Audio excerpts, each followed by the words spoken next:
Good evening from Rocky Mountain PBS. I'm Cynthia Hessen. This is Colorado State of Mind. On our minds tonight, the effect of the Economic Stimulus Act of 2009, and especially now that parts of it are about to end. Here in Colorado, where hunger is always a problem, there will be cuts in SNAP, the Supplemental Nutrition Assistance Program, just as there will be across the nation. Altogether, the November 1st cuts will affect 47 million Americans, including 22 million children.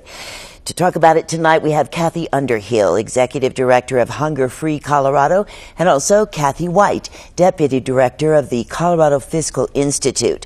And the place I'd love to start is just to know dollars and cents. What does this mean for a family that's on food stamps, Kathy? Well, for a family, what it means is about a 10% overall reduction, and it's going to bring benefits down to a little under $1.40 per person per meal. Oh my goodness. Think about trying to do that. And this, you know, obviously we're not talking about a generous allotment anyway. What do you expect to happen? What will these families do instead? Yeah, I think that it's going to lead to a couple of things. I mean, one is certainly what we're going to see is benefits running out sooner in the month. So you can only stretch a dollar so far, no matter how efficient you are with shopping and how efficient you are with cooking and preparation. We're going to see families being hungrier. We're going to see people going hungrier. We'll also probably see people making less healthy choices out of necessity. You know, I'm a mom of 3 young kids, and if you send me to the grocery store with $1.40, and I have a choice between, you know, a plum or two boxes of mac and cheese, and my goal is for my children to go to bed with full bellies, I really don't have a choice. It's going to be the 2 boxes of mac and cheese every time, regardless of what I know might be the best things for my family. Now, this will affect certainly thousands of people here in Colorado, but it really will affect all of Colorado, won't it, Kathy? It really will. The number of people who are SNAP recipients is about a little over 500,000 people. So almost all of those people will see their benefit cut. SNAP brought in about $800 million to the state of Colorado's economy last year, and this cut over a year will be about $55 million. One of the reasons why it was passed in 2009 was the big stimulative effect that SNAP has been proven to have. Economists from across the continuum say that for every dollar you spend on a SNAP benefit, you generate about $1.70 in economic activity. And there's been research also to show that for every $1 billion in grocery sales that you get from SNAP recipients equals about 3,000 farm jobs across the country.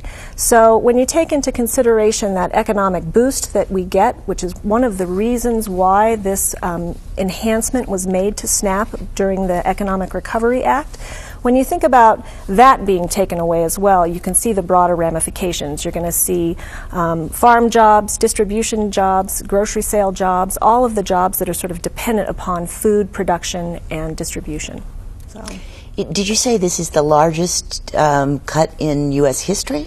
It is. It's the first time in U.S. history that we've seen a cut to the SNAP program that impacts every single family in America.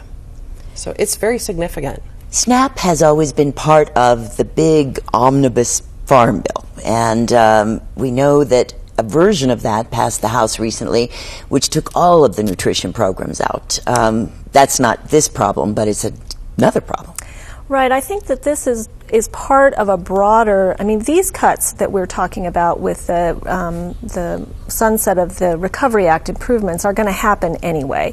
But there's been a continuing assault on the food stamp program, or the SNAP program overall. The House recently passed a farm bill that completely severed the SNAP program and the nutrition programs from the farm programs for the first time in history.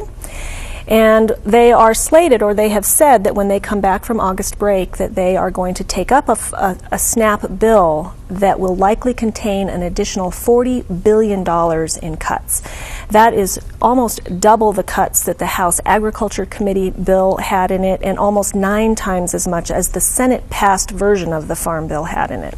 So we will see if that actually comes to bear. We're not sure what's going to happen with that, but if it actually does pass, that could could have devastating effects on not only families across the country, millions of families and millions of children, but on the economy, the recovering economy overall.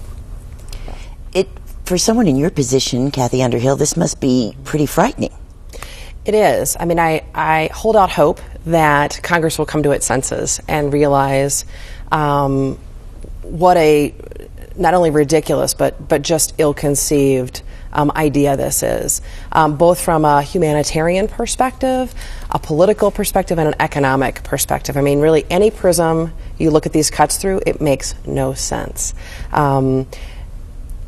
If they were really to enact, $40 billion in cuts, it would change the landscape, frankly. Especially when you think about, I think there's been a lot of rhetoric around, fraud and abuse of the program, which is absolutely false. The fraud rates are like 1% to 2%. They're incredibly low. When you think about who really, in Colorado, what does the data show us? Who's using this program? Who's using this program in Colorado? More than half of the families have at least one working adult. More than half of the families contain a child.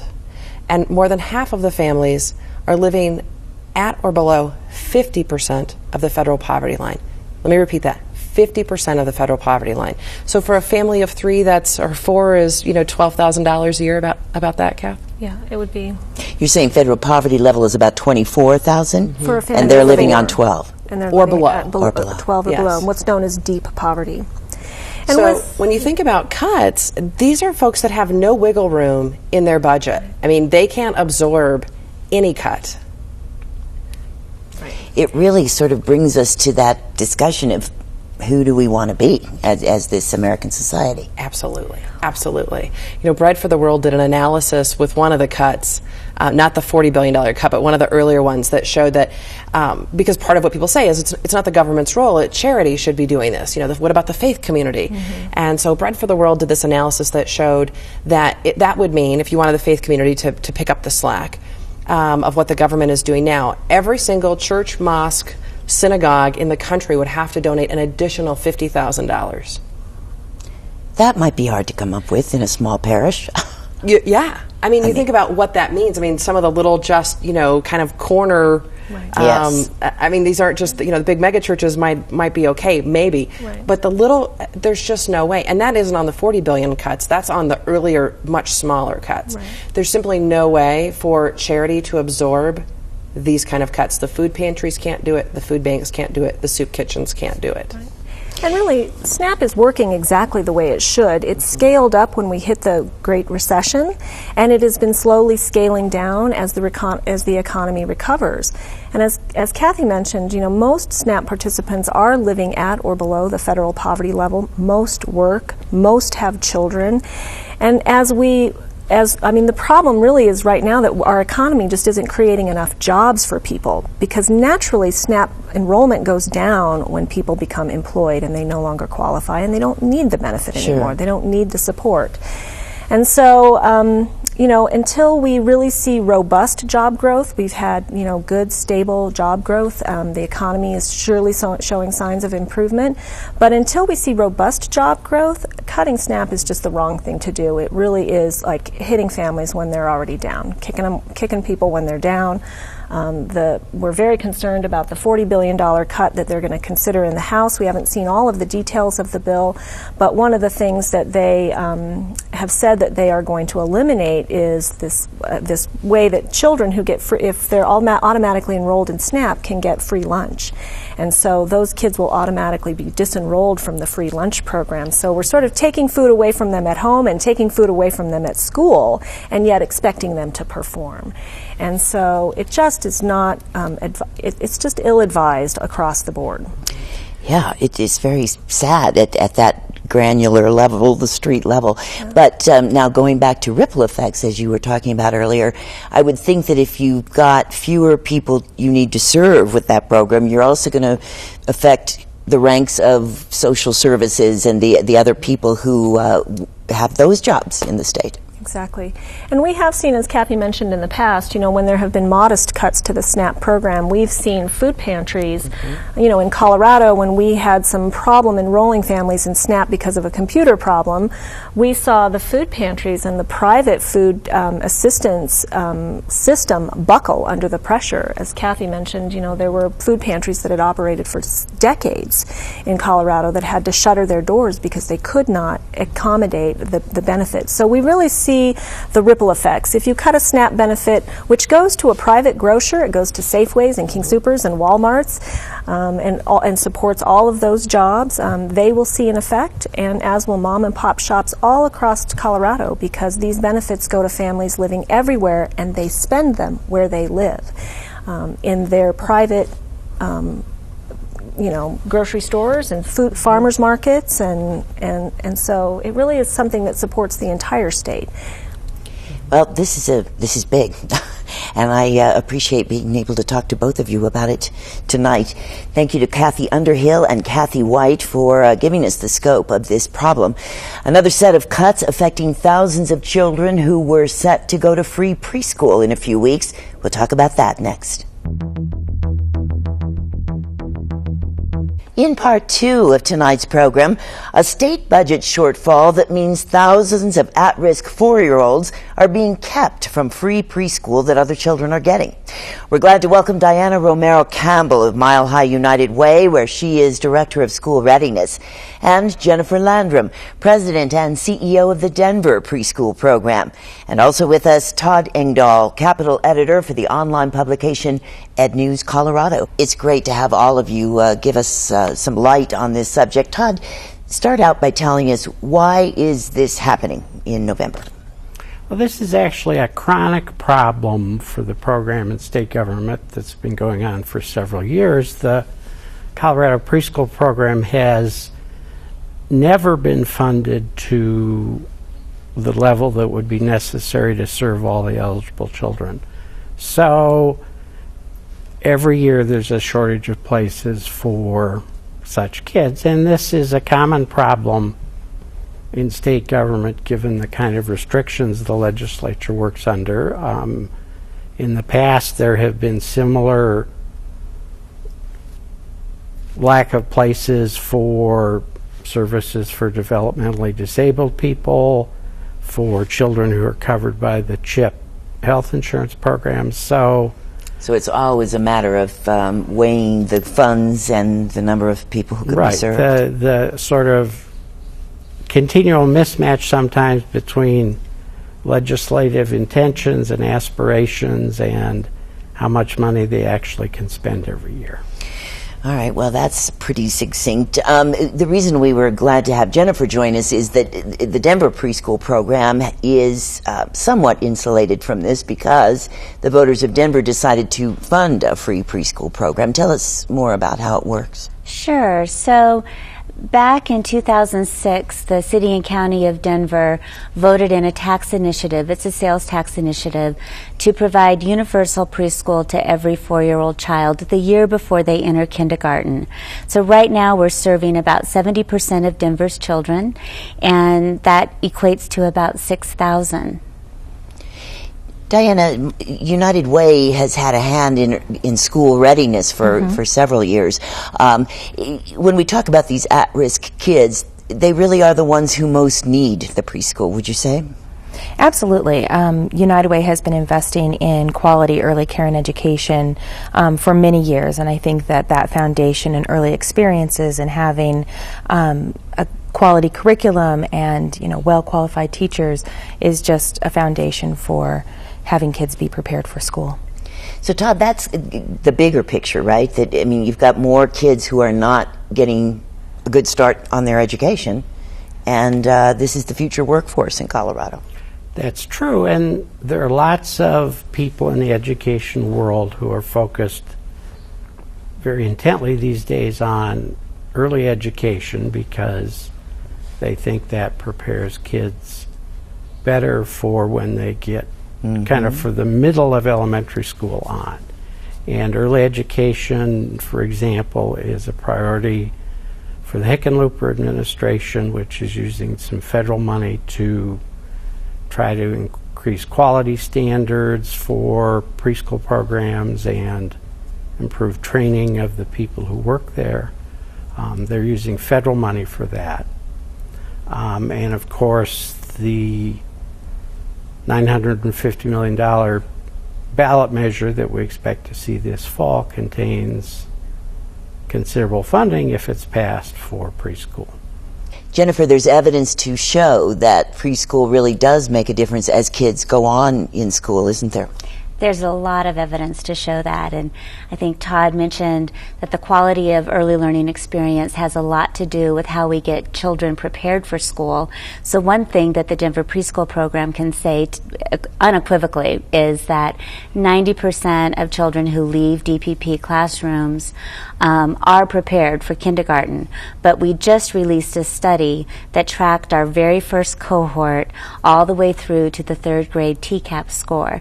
And what we see is that DPP children, no matter what their ethnicity, their income level, their socioeconomic status, are doing better than their non-DP peers.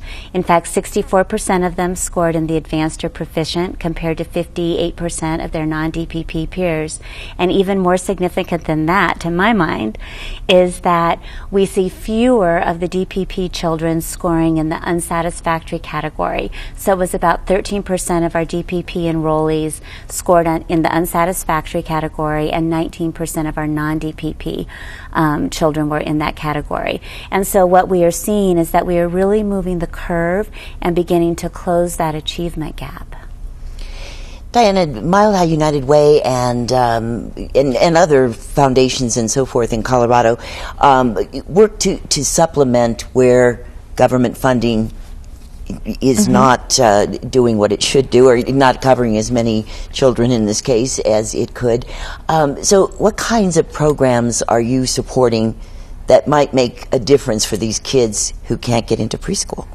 Right. Well, we do a lot of support around quality early care and education. So a lot of the preschool programs that are within the Denver Preschool Program are also organizations that Mile High United Way supports. I see. But in addition to that, I think that there are many programs that we support as well that are home visitation. Like Parents as Teacher program, so that's really reaching from birth to 3, or a HIPPY program, which is reaching children from 3 to 5 years old, and those are home visitation programs that have been proven to be very effective.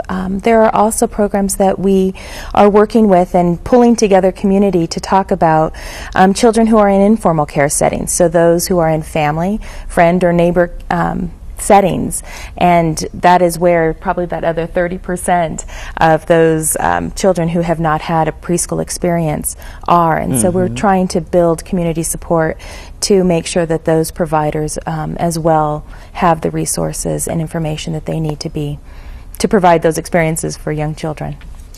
This idea of free preschool first came into being in 1988. Is that what you told me earlier? Yeah, the Colorado Preschool Program goes back to that era. And then in 2008, Governor Ritter led an effort to build it further? Well, there was, in the last decade, there's been growing interest, growing concern in both improving early education and getting more kids into preschool. And so Governor Ritter, who paid a lot of attention to education issues, was pushing that, and in 2008 he announced this kind of phased program over a number of years to increase funding both for the Colorado Preschool Program and for full-day kindergarten.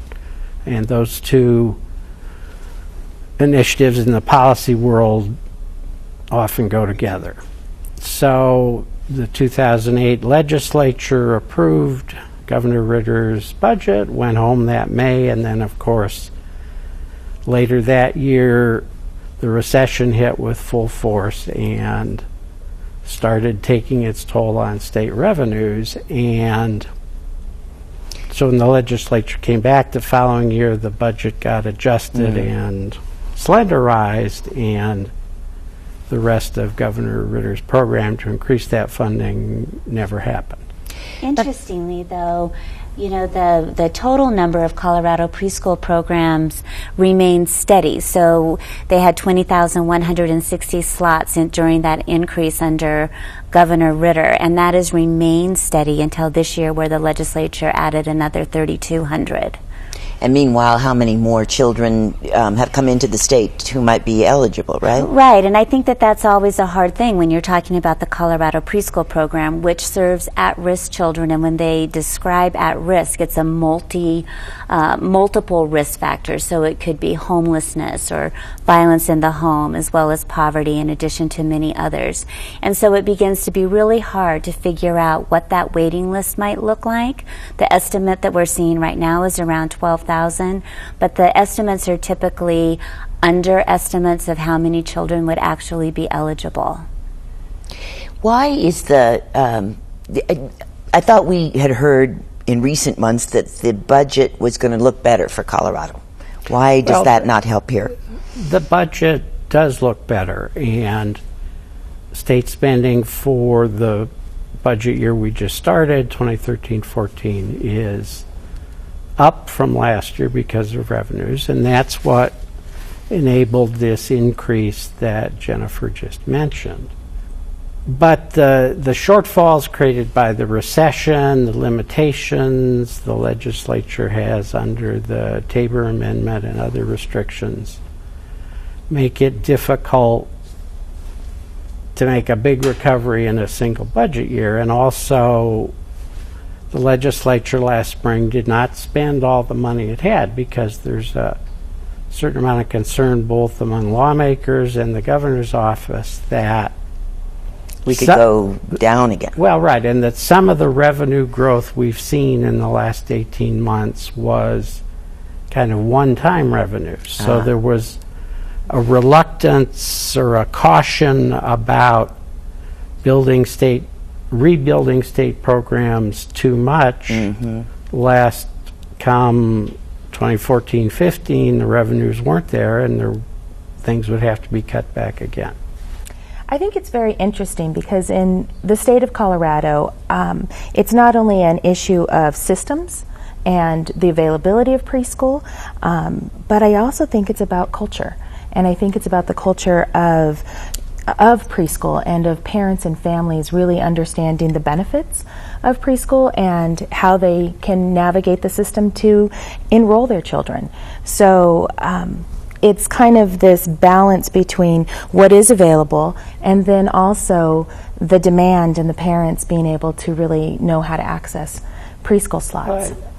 That's a very good point, because it's important to remember that unlike the K through 12 system, where you go to your neighborhood school and register your child, or you choose another school based on a district's choice policies, preschool is a much richer and varied system. There are preschools run by public schools. There are lots of private nonprofit schools. There are standalone schools. There are schools in churches.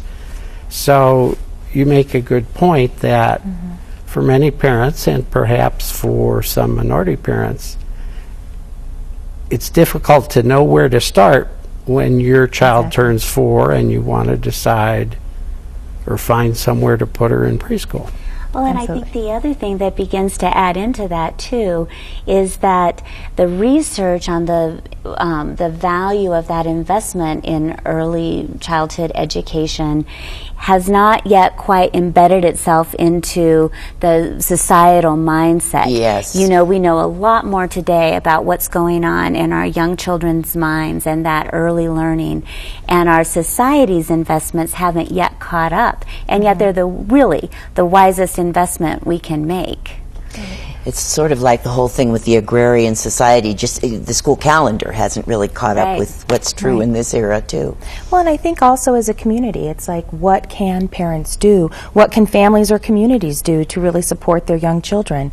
And that importance of having books in the home, the opportunity to sing and to read and to interact and to have those quality interactions are so important. And I think as a broader kind of leading up to those preschool experiences, it's so critical that that we work with parents and families in larger communities, because I think we all can do something.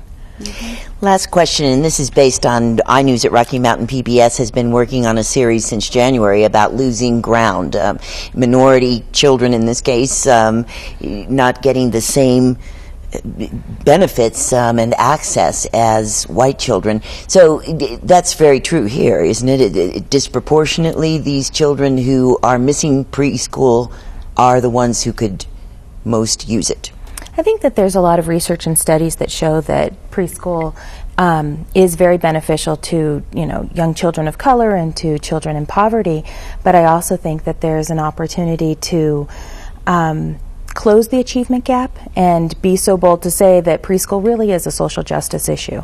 I mean, if we really want to have all children ready and all children starting on an even playing field, it's having that early learning experience. Well, and I would add to that the public preschool program, the Colorado preschool program, serves those the underserved children, if you will, the more vulnerable children for school failure. And in the Denver preschool program, we see that there is a greater percentage of the lower income families that would include some of the minority children that you're talking about in our program, even though it is universal. Thank you all very much. That is our time for Colorado State of Mind tonight. You may see this program again or any of our programs at video.rmpbs.org. Thank you now to Todd Engdahl, Jennifer Landrum, and Diana Romero Campbell. We appreciate the information and the update on this. Please join us again next Friday, and thank you for tuning in this evening. I'm Cynthia Hessen. Good night. It's a very complex tax initiative, so I'm just going to comment on the early childhood pieces of it, which are really wonderful, because as we've been talking about the number of children who can't be served through the Colorado preschool program, what this initiative would do would be to remove the cap so that every at-risk 3-year-old and every at-risk 4-year-old could be served through the Colorado preschool program. And in addition to that, it would provide full-day kindergarten for every family who chooses it.